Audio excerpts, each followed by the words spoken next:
தொடர்ந்து தர்மபுரியிலிருந்து செய்தியாளர் சுகுமார் நம்மோடு இணைகிறார். சுகுமார், தர்மபுரியை பொறுத்தவரைக்கும் அங்குள்ள வைணவ தலங்கள்ல நடைபெற்ற நிகழ்வுகளை விவரிச்சு சொல்லுங்க. சிவரஞ்சனே, தர்மபுரி நகர் கோட்டை கோயில் அருள்மிகு பரமகாலட்சுமி உடனாகிய பரவதேவ வாசுதேவ பெருமாள் கோயிலில் இன்று வைகுண்ட ஏகாதசி திருவிழாவை முன்னிட்டு பரமபத வாசல் வழியாக இன்று திறக்கப்பட்ட கதவுகளுக்கு பக்தர்கள் அரகரா கோவிந்தா கோவிந்தா என்று கோஷமிட்டு சாமி வெளிவந்தது. இந்த நீண்ட வரிசையில் பக்தர்கள் அதிகாலையிலிருந்து பணியிலும் இந்த பணியிலும் வரிசையில் நின்று காத்து தற்பொழுது சாமியை ரசித்து வருகின்றனர். காவல்துறை சார்பாக 100க்கும் மேற்பட்ட காவல்துறை பாதுகாப்பு பணியில் ஈடுபட்டிருந்தன. தமிழகத்திலே வரலாற்று சிறப்புமிக்க தருமபுரியில் இதுவரை வேறு எந்த மாநிலத்திலும் காண முடியாத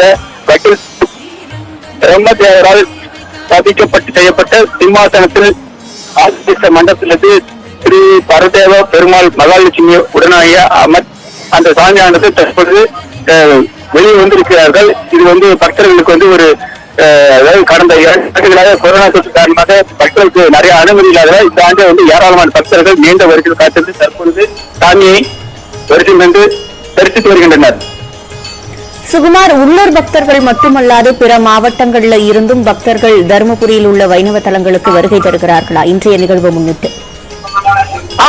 கண்டிப்பாக தருமபுரி பொறுத்தவரை இந்த வரலட்சுமி மகா அதாவது பிரசித்தி பெற்ற கோயில் இப்ப இந்த உள்ளூர் மட்டும் இல்லாமல் தருமபுரி சுற்றியுள்ள மாவட்டம், அதே போல பக்கத்துல இருக்க திருப்பத்தூர், அதாவது திருவண்ணாமலை பக்கத்துல இருக்க இந்த கோயிலுக்கு சொந்தமான அனைத்து பக்தர்களும் தற்போது இந்த கோயிலுக்கு அதிகாலை முதலில் வந்திருக்கிறார்கள். இன்று காலை முதல் மாலை வரை இந்த கோயிலுக்கு வரும் பக்தர்களுக்கு லட்டு பிரசாத குழு சார்பாக 1 லட்சம் லட்டு செய்யப்பட்டு தற்போது பிரசாதமாக வழங்கப்பட்டு வருகிறது. இது தவிர வேறு என்னென்ன அடிப்படை வசதிகள், பாதுகாப்பு ஏற்பாடுகள் எல்லாம் மேற்கொள்ளப்பட்டுள்ளன? கோயிலை பொறுத்தவரையும் அறநிலையத்துறைக்கு சொந்தமான கோயில் என்பதால் பாதுகாப்பு காலை முதலேயே காவல்துறையினர் பாதுகாப்பு பணியில் ஈடுபட்டு வருகின்றனர். அது அனைத்து வாகனங்களும் அங்க கோயிலின் வளாகத்தின் வெளியே நிறுத்திவிட்டு ஒரு குறிப்பிட்ட தூரத்திலிருந்து பக்தர்கள் நடந்து கோயிலை அடைமாறு செய்யப்பட்டுள்ளது. அதே போல் பக்தர்களுக்கு கழிப்பிட வசதி அனைத்தும் செய்யப்பட்டுள்ளது. மேலும் காலையிலிருந்து வரும் பக்தர்களுக்கு அன்னதானம் வழங்கப்பட்டு வருகிறது. விவரங்களை வழங்கியமைக்கு நன்றி சுகுமார். வைகுண்ட ஏகாதசியை முன்னிட்டு தமிழகத்தில் உள்ள வைணவ தலங்களில் சொர்க்கவாசல் திறப்பு நிகழ்வு வெகு விமர்சையாக நடைபெற்று வருகிறது.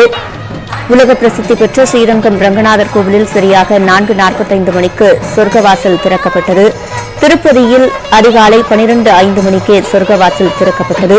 இதுபோல் சென்னை திருவல்லிக்கேணி பார்த்தசாரதி கோவிலிலும் 4:30 மணிக்கு சொர்க்கவாசல் திறக்கப்பட்டது. இதுபோல் பிற மாவட்டங்கள் சேலம், தர்மபுரி, பழனி ஆகிய இடங்களில் உள்ள வைணவ தலங்களில் சொர்க்கவாசல் திறப்பு நிகழ்வானது நடைபெற்றது. அதன் காட்சிகளை நாம் பார்த்தோம் இந்த சிறப்பு நேரலையில்.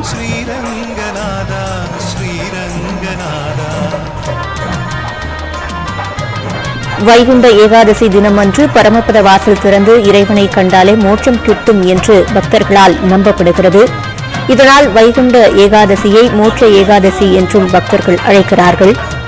இதற்காக இரவு முழுவதும் தூங்காமல் இருந்து விரதம் மேற்கொண்டு காலை இந்த தரிசனத்தை காண பக்தர்கள் கோவில்களுக்கு வருகை தருகிறார்கள். இந்த நிகழ்வினை முன்னிட்டு தமிழகத்தில் உள்ள அனைத்து பெருமாள் கோவில்களிலும் ஆயிரக்கணக்கான பக்தர்கள் குவிந்து வரும் காட்சிகளையும் நாம் பார்த்தோம்.